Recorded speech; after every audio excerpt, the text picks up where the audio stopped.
At ngayon nga sa pagbubukas o pagbibigay ni Pangulong Aquino ng kanyang ikatlong State of the Nation Address ay itinaon rin ang pagbubukas ng isang exhibit na tinawag na Accountability of Public Officers.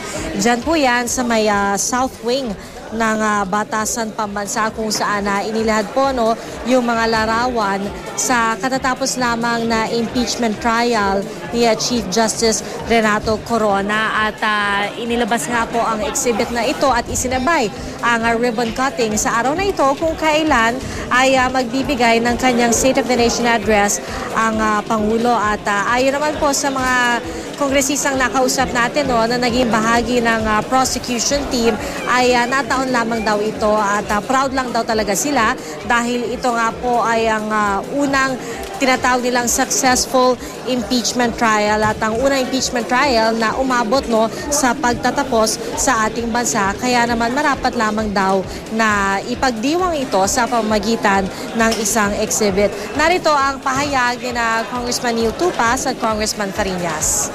Basically, yung in-expect na namin sa speech ni Presidente, yung, alam mo, meron siyang SONA last year, meron siyang campaign promises. At siguro mag-update si Presidente dun sa laban sa tuwid na daan. No? Para sa tuwid na daan, i-update niya tayo kung ano na yung mga details na nangyayari. So basically, we will just wait mamaya para sa SONA. The representatives of the Filipino people impeached the Chief Justice.